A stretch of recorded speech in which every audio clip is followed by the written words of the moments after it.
Assalamualaikum warahmatullahi wabarakatuh. Alhamdulillah wassalatu wassalamu ala Rasulillah Muhammad ibn Abdullah wa ala alihi wa ashabihi wa man tabi'ahu bi ihsanin yawmina hadza ila yaumil akhirah, amma ba'd. Faqad qala Allah ta'ala fi kitabihil karim, a'udzu billahi minasyaitonir rajim. Bismillahirrahmanirrahim. Wa aqimus salata wa atuz zakata wa ma tuqaddimu li anfusikum min khairin tajiduhu indallah innallaha bima ta'maluna basir. Ya ayyuhalladzina amanu ista'inu bis sabri was salah innallaha ma'as sabirin. Sadaqallahu wa sadaqa rasuluh. Mitra JIC rahimakumullah. Alhamdulillah wa syukur ala ni'amillah. Sore hari ini kita bisa bertemu kembali dalam rangka KMA bertasbih. Mudah-mudahan pertemuan kita kali ini membawa berkah, membawa keridhaan dari Allah Subhanahu wa taala. Kesempatan yang berbahagia ini kita sudah berada di hari ke-5 atau hari ke-6 bulan Rajab tahun 1443. Panjatkan rasa syukur kita kepada Allah karena sebentar lagi kita akan memasuki bulan suci Ramadan. Kurang lebih 1 bulan 24 hari lagi kita akan memasuki bulan suci Ramadan. Hari ini kita akan coba membahas tentang penggalan hadis Rasulullah SAW yang jadikan tema hari ini adalah menjadikan masjid sebagai tempat berlindung. Sesungguhnya Rasulullah SAW segala yang disampaikannya adalah kebenaran yang mestinya kita tidak pernah mengabaikan itu. Maka oleh karenanya hari ini saya ingin sampaikan bahwa masjid itu mestinya menjadi tempat berlindung. Karena sesuai dengan hadis Rasulullah SAW, nanti akan kita bahas setidaknya dari hadis ini ada 5 hal yang perlu kita yakini dan perlu kita laksanakan demi keselamatan kita dalam mengarungi kehidupan dunia, terlebih-lebih kehidupan kelak di yaumil akhir. Hadis Rasulullah SAW yang diriwayatkan oleh Abu Naim dari Al-Hakam Ibnu Umair, Rasulullah SAW bersabda, "Kunu fid dunya adiyafan." Yang pertama, Rasulullah SAW mengatakan atau mengajak kita, kunu fid dunya adyafan. Jadilah kalian di dunia itu seperti tamu. Maka ketika kita dikatakan semua ini, manusia ini sebagai tamu, yang pertama, tamu tidak mungkin selamanya. Artinya hidup kita ini hanya sementara dalam kehidupan dunia. Kemudian yang kedua, ketika kita dikatakan oleh Rasulullah, jadilah sebagai tamu, maka yang kedua, tamu itu pasti berlalu. Artinya pasti kembali lah. Tidak mungkin bertamu 10 tahun, tidak mungkin bertamu 20 tahun. Jika itu yang dilakukan namanya bukan tamu, akan tetapi bermukim. Jadi Rasulullah SAW selalu mengingatkan kepada kita, hidup di dunia ini hanya sementara, seperti tamu, dan tamu pasti berlalu. Kemudian hadis ini dikuatkan oleh asharus sahabah. Ibnu Mas'ud pernah menyebutkan, dan ini bukan hadis tapi melainkan asharus sahabah, yaitu Ibnu Mas'ud pernah berkata, "Ma asbaha ahadun kulla yaumin illa wa huwa dhaifun wa maluhu ariyatun. Fadhaif murtahilun wal ariyatu marduwatun." Kata Ibnu Mas'ud, tidaklah seseorang yang hidup di dunia ini setiap harinya melainkan dia seperti seorang tamu. Wa maluhu ariyatun, dan hartanya itu ternyata pinjaman. Fadhaib murtahilun. Kemudian Ibnu Mas'ud menjelaskan, kalau memang tamu pasti dia berlalu. Wal ariyatu marduwatun, sementara harta pinjamannya, maka pinjaman mesti dikembalikan. Artinya kalimat yang pertama ini kita harus pahami betul bahwa kita hidup di dunia ini hanya statusnya bertamu. Dan ketika kita melihat tulisan-tulisan di pintu-pintu rumah, kadang terlihat dan kita bisa membacanya ada tulisan 1 kali 24 jam tamu wajib lapor. Artinya memang tamu itu tidak pernah lama. Statusnya hanya 1 kali 24 jam. Lalu Ibrahim bin Adham pernah mengatakan bahwa kesempatan manusia hidup di dunia itu tidak lebih hanya 1 hari. Al-yaum, hari inilah kesempatan kita. Karena hari kemarin menjadi kenangan yang kita tidak bisa kembali. Kemudian esok hari masih misteri, masih rahasia Allah, yang kita semua tidak ada yang mengetahui satupun di antara kita. Bahkan bukan hanya 1 hari ke depan, 1 jam ke depan saja kita tidak mungkin mengetahuinya apa yang akan terjadi dengan diri kita. Kemudian yang kedua, setelah Rasulullah mengatakan status kita di dunia ini sebagai tamu, maka kata Rasulullah, wattakhidul masajida buyuta. Kalimat inilah yang kita jadikan tema sore hari ini. Maka kata Rasulullah, jadikanlah masjid-masjid itu sebagai rumah atau sebagai tempat berlindung. Identifikasi kalau kita mengenalkan bahasa bata yabitu baitan. Bata yabitu baitan itu artinya ya tempat menginap, tempat beristirahat. Jadi dengan kata lain, jadikanlah masjid-masjid itu kata Rasulullah karena kalian tamu, tidak memiliki apa-apa, tidak memiliki tempat tinggal, maka jadikanlah masjid-masjid itu tempat berlindung atau tempat di mana kita bisa mencari keselamatan, baik keselamatan dunia ataupun keselamatan akhirat. Nah, yang ketika kita diperintahkan oleh Rasulullah menjadikan masjid-masjid itu sebagai tempat berlindung, maka saya teringat dengan ilmu bahasa sedikit yang dulu pernah saya pelajari. Masjid itu kalimatnya adalah kalimat jamak.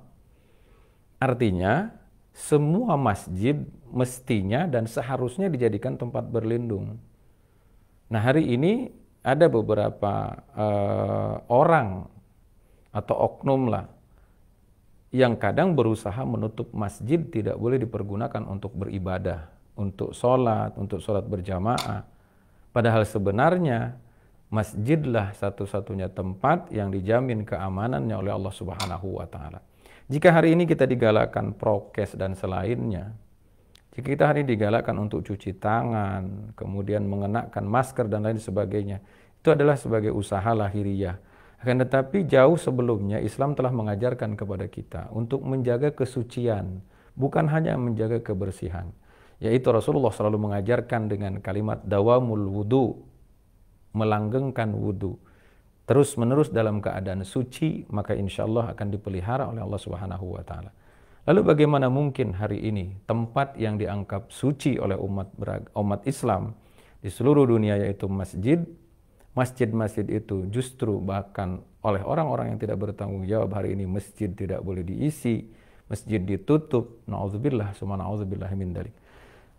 Pada kesempatan sore hari ini saya ingin mengingatkan kepada kita semua bahwa apapun yang terjadi ke depan, musibah apapun yang terjadi di negeri ini, maka sebaiknya dan selayaknya kita tidak meninggalkan lagi masjid.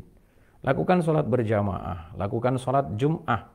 Apapun yang akan terjadi, yakinilah Allah akan melindungi orang-orang yang mengikuti aturan Allah Subhanahu wa Ta'ala. Bahkan Allah Subhanahu wa Ta'ala memberikan atau menggarisbawahi bagi orang-orang yang dengan sengaja menutup masjid, tidak boleh ada kegiatan beribadah di dalamnya, diusahakan agar kosong masjid, tidak ada kegiatan agamanya. Maka tengoklah surah Al-Baqarah ayat 114 di mana Allah mengatakan waman azlamu mimman mana'a masajidallahi ayyudhkara fiha ismuhu wa sa'a fi kharabiha ulaika ma kana lahum ay yadkhuluha illa khaifin lahum fid dunya khizyu wa lahum fil akhirati adzabun adzim. Sesungguhnya orang-orang yang melarang masjid untuk dijadikan tempat beribadah sampai memasuki kharab, sepi, tidak ada kegiatan, melarang peribadatan di dalamnya, maka orang-orang tersebut tidaklah bisa masuk ke masjid kecuali dalam keadaan takut, dan di akhirat, di dunia juga ditambah oleh Allah Subhanahu wa Ta'ala, lahum fid dunya khizyun, di dunia tidak pernah tenang, tidak pernah mendapatkan kesenangan, melainkan keraguan-raguan, kewaswasan yang ada dalam hatinya. Walahum fil akhirati adzabun adzim. Dan satu lagi, bagi orang-orang yang melarang masjid untuk dijadikan tempat beribadah sebagaimana fungsinya, lalu kemudian kelak di akhirat oleh Allah akan diberikan azab yang luar biasa besar. Walahum adzabun adzim. Mitra GIC yang saya muliakan, rahimakumullah wa iyyakum. Kemudian yang ketiga, setelah Rasulullah mengarahkan kepada kita untuk menjadikan masjid sebagai tempat berlindung, sebagai rumah, maka yang ketiga kata Rasulullah SAW, wa'awwidu qulubakumur riqqah. Kemudian kalimat ini ditafsirkan dalam kitab Mukhtarul Ahadits Al-Hashimi bahwa wa'awwidu qulubakumur riqqah biiksari dzikril khalqi, memperbanyak zikir Sang Pencipta, mengingat Allah Subhanahu wa Ta'ala. Lalu berkenaan dengan zikir, ini masih ada hubungannya dengan masjid. Zikir itu kata Imam Nawawi Al-Bantani bin Umar bahwa ketika beliau mentafsirkan surah Al-Baqarah ayat 152, maka menurut beliau dan berdasarkan hadis Rasulullah SAW, bahwa sesungguhnya ibadah yang paling utama adalah sholat 5 waktu. Lalu Imam Nawawi mengkaitkan tentang zikir. Kata beliau di dalam tafsirnya, silakan nanti dibuka, tafsir Munir, masih juz pertama di surah Al-Baqarah ayat 152, bahwa kata beliau, zikir itu bisa dilakukan dengan 3 hal. Yang pertama, zikrun bil lisan. Yang kedua, zikrun bil qalbi. Yang ketiga, zikrun bil jawari. Zikrun bil lisan adalah zikir dengan ucapan, dengan lisan, di mana ini ketiga-tiganya kata Imam Nawawi bisa dilakukan dalam sholat. Maka beliau mengatakan ketika mentafsirkan fazkuruni azkurkum washkuruli wala takfurun, bahwa sesungguhnya zikir yang paling utama adalah sholat 5 waktu. Kenapa? Karena sesungguhnya di dalam sholat ini zikir ketiga-tiganya sekaligus dilakukan. Maka beliau mengatakan fas-sholatu mustamilatun ala dzalik. Maka sholatlah paling mencakup ketiga-tiganya. Di mana? Yang pertama, zikrun bil lisan, zikir dengan lisan. Pada saat kita membaca suratul Fatihah, membaca ayat Al-Quran, membaca tasbih, membaca takbir, membaca tahmid, dan lain sebagainya, maka itu termasuk zikrun bil lisan. Kemudian yang kedua, zikrun bil qalbi. Zikrun bil qalbi adalah kekhusyuan dan juga niat. Karena sesungguhnya niat selalu posisinya, tempatnya berada dalam hati. Kalaupun ada mazhab, kalaupun ada kaifiyah di dalam sholat, sebelum sholat melakukan atau mengucapkan usolli, fardhu zuhri, dan seterusnya, itu sebetulnya bukan niat, melainkan talafud bin niat. Hanya membantu hati saja agar hadir pada saat kita akan melaksanakan sholat. Kemudian yang ketiga, zikrun bil jawari. Zikrun bil jawari adalah zikir dengan anggota tubuh. Lalu kata Imam Nawawi, maka zikir yang ketiga pun dilakukan dalam sholat, yakni zikir dengan anggota tubuh kita pada saat ruku, sujud, i'tidal, berdiri, duduk di antara 2 sujud, dan apa saja yang dilakukan dengan anggota tubuh itulah termasuk zikrun bil jawari. Dan satu lagi saya ingin ingatkan kepada kita semua, menguatkan tentang pendapat Imam Nawawi tentang zikir yang paling terbaik adalah sholat 5 waktu, dan ternyata ada sebuah doa yang terangkum di dalam sholat, dibaca oleh setiap orang yang melakukan sholat, dan itu ada doa yang tidak pernah dibaca di luar sholat. Di ibadah manapun doa ini tidak pernah dibaca, kecuali dibaca di dalam sholat. Dan ini setiap rakaat kita baca, yaitu pada saat duduk di antara 2 sujud. Ada 8 doa yang kita baca pada saat sholat, yang ini kesemuanya ketika melihat kalimatnya, doa ini sudah sangat cukup bagi kita semua untuk berdoa dengan doa yang kita sering baca di dalam sholat yang dilakukan di antara 2 sujud. Dan doa ini juga termasuk di dalamnya kaifiyahnya yang luar biasa. Kenapa saya katakan luar biasa? Karena diawali dengan sujud dan ditutup dengan sujud. Yaitu, Rabbighfirli warhamni wajburni warfa'ni warzuqni wahdini wa'afini wa'fu anni. Ada 8 doa secara khusus kita baca di dalam sholat. Oleh karenanya, bukan hanya sekedar anggota tubuh kita yang berzikir, tapi juga lisan dan hati kita ikut berzikir pada saat melakukan sholat 5 waktu. Oleh karenanya, jangan jauhi masjid. Mari kita sama-sama terus mengejar pahala yang lebih besar, terutama dalam melaksanakan ibadah sholat 5 waktu, dilakukan di masjid-masjid. Nah, untuk kalimat masjid-masjid tadi, bisa saya tegaskan dan kita ingatkan bahwa masjid itu statusnya adalah masjid dimanapun harus pakai aturan yang islami. Bukan memakai aturan-aturan yang tidak jelas, bukan malah ditutup masjidnya, melainkan masjid dimanapun adanya, statusnya adalah al-masjid baitullah, masjid adalah rumah Allah yang dimana kita bisa berkomunikasi dengan Allah subhanahu wa ta'ala. Mitra GIC yang saya muliakan, rahimakumullah wa iyyakum.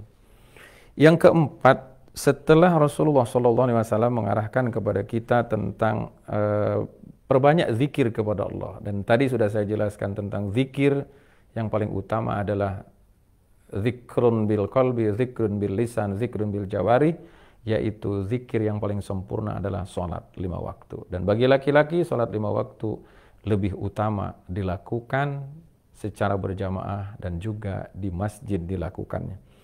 Yang keempat, Rasulullah SAW mengingatkan kepada kita atau mengarahkan kepada kita, wa awwidu qulubakumur riqqah wa aktsirut tafakkur wal buka. Kemudian yang keempat, Rasulullah SAW mengajak kita untuk terus memperbanyak tafakur dan menangis di dunia ini. Kenapa Rasulullah lebih memilih tafakur dan menangis di dunia ini? Karena sesungguhnya di dunia ini memang tempat berfikir, tempat bertafakur, dan tempat menangis semestinya bagi orang-orang yang beriman. Ketika ketinggalan dengan ibadah, mestinya menyesal. Ketika ketinggalan keutamaan beribadah, mestinya dia menangis. Seperti hari ini ketika ibadah kita diatur dengan berbagai aturan-aturan yang belum jelas dan tidak bisa dipertanggungkan secara hukumiyah Islamiyah. Secara fikih pun sampai hari ini belum ketemu. Ada beberapa kelakuan sholat yang harus direnggangkan dengan berbagai alasan, kesehatan dan lain sebagainya. Padahal sebenarnya apapun yang kita lakukan, jika sesuai dengan aturan yang diatur dan sabda Rasulullah SAW, maka yakinilah itulah yang akan menyelamatkan kita dari kehidupan dunia, terlebih-lebih kehidupan akhirat kelak. Yang kelima, yang terakhir, bahwa Rasulullah SAW memberikan arahan kepada kita, ini tidak kalah pentingnya juga dengan beberapa hal yang sudah kita bahas di awal. Wala takhtalib bikumul ahwa, kata Rasulullah. Yang kelima, jangan kalian mengikuti atau terganggu, tergoda dengan hawa nafsu. Wala takhtalib bikumul ahwa. Jangan kalian tertipu oleh hawa nafsu. Kenapa? Karena kata Rasulullah, kita teruskan kalimatnya, tabnuna ma la taskunun wa tajma'una ma la ta'kulun wa tu'ammiluna ma la tudrakun. Ternyata kata Rasulullah, hawa nafsu ini selalu mendorong manusia, kita semua ini yang bernama manusia ini akan selalu didorong oleh hawa nafsu. Yang pertama, tabnuna ma la taskunun. Kita membangun rumah semegah apapun, tapi kata Rasulullah, rumah kalian tidak pernah kalian tempati selamanya. Tabnuna ma la taskunun. Itulah hawa nafsu yang mengajarkan kepada kita. Bahkan di sisi lain, ada beberapa manusia yang luar biasa ingin memiliki rumah megah, rumah mewah, sampai hutang sana hutang sini, padahal ternyata rumah yang kita bangun itu semegah apapun ya tidak bisa ditempati selamanya. Belum lagi kalau kita sudah mati, jangankan sudah mati, masih hidup pun kita rumah tidak pernah kita tinggali selamanya. Yang kerja di kantoran, berangkat pagi, pulang malam, hanya beberapa jam saja kita beristirahat di rumah. Maka kalimat ini bukan tidak boleh memiliki rumah mewah, rumah megah. Akan tetapi fikirkanlah rumah kita kelak nanti di akhirat seperti apa. Karena rumah megah, yang pertama kau tidak bisa meninggali selamanya, kata Rasulullah. Yang kedua pun, kalaupun ditinggali, hanya beberapa tempat sajalah. Hanya beberapa meter sajalah yang bisa kita tempati. Sofa yang begitu mahal pun tidak bisa kita tempati selamanya. Spring bed, tempat tidur yang mahal harganya pun tak bisa kita tempati keseluruhannya. Hanya sebatasan badan saja. Sekujur tubuh kita ini sajalah yang bisa menikmati apa saja yang kita miliki dalam kehidupan dunia. Karena manusia punya batasan dan punya ukuran. Selebar apapun rumah kita, tetap saja ukurannya yang ditiduri, yang ditempati, yang dinikmati hanya sebatas seukuran tubuh kita saja. Mitra GIC rahimakumullah wa iyyakum. Yang kedua, kata Rasulullah, jangan tertipu dengan hawa nafsu, karena hawa nafsu selalu mendorong. Yang kedua, wa tajma'una ma la ta'kulun. Kalian kumpulkan apa saja, tapi kalian tidak bisa memakan seluruhannya, tidak bisa mengkonsumsi keseluruhannya. Uang kau kumpulkan, harta kau kumpulkan, tapi yang dinikmati hanya sebatas kemampuan kita saja. Berapa banyak orang-orang yang memiliki harta banyak, tapi tidak bisa menikmati kekayaannya. Berapa banyak manusia yang memiliki perusahaan, bisnis di mana-mana, Akan tetapi yang dinikmatinya hanya sebatas kemampuan isi perutnya. Bahkan pada saat Allah menguji dengan berbagai penyakit, ratusan miliar, bahkan triliunan uangnya tak bisa dinikmatinya. Kenapa? Karena diuji oleh Allah dengan penyakit. Bukan berarti tidak mampu membeli restoran, bahkan mungkin mampu mendirikan restoran pun mampu. Tapi apa yang dikonsumsinya hanya sebatas yang diperbolehkan saja. Yang ketiga, yang terakhir, dari sabda Rasulullah SAW tentang dorongan hawa nafsu adalah wa tu'ammiluna ma la tudrakun. Hawa nafsu selalu mendorong kalian untuk bercita-cita, tu'ammil, berangan-angan, ma la tudrakun, padahal sebetulnya kalian tidak mungkin bisa mendapatkannya. Jangan berharap dan jangan berangan-angan sehat terus, karena kita tidak mungkin dalam hidup ini sehat terus. Jangan berangan-angan cantik terus bagi wanita, karena sesungguhnya tidak mungkin manusia cantik selama-lamanya. Karena sesungguhnya Allah sudah membatasi kita semua. Kecantikan hanya batasan sampai 35 sampai 40 tahun saja. Kalaupun direkayasa, kalaupun ditutupi dengan lipstik, dengan bedak dan lain sebagainya, itu hanya tampilan saja, tapi lahiriah bisa dirubah-rubah. Penampilan bisa orang tercengang dengan penampilan kita, tapi ternyata isi tidak bisa dibohongi. Mitra GIC rahimakumullah wa iyyakum. Demikian saja pertemuan kita pada sore hari ini. Mohon maaf apabila ada kekhilafan dan kesalahan. Tidak bermaksud menggurui kepada kita semua, akan tetapi saling mengingatkan lebih baik. Karena sesungguhnya pada saat kita memiliki kesalahan, mesti ada orang yang mengingatkan. Pada saat kita belok bukan pada waktunya dan bukan pada tempatnya, mesti harus ada orang yang meluruskan. Saya berniat untuk saling mengingatkan kepada kita. Wa tawassaw bil haq wa tawassaw bis sabr, bukan berarti menggurui, tidak bermaksud menasehati, akan tetapi sama-sama berbagi dengan kebaikan yang diajarkan oleh Rasulullah sallallahu alaihi wasallam. Akhirul kalam, billahi ridha wal inayah wal afa minkum. Assalamualaikum warahmatullahi wabarakatuh.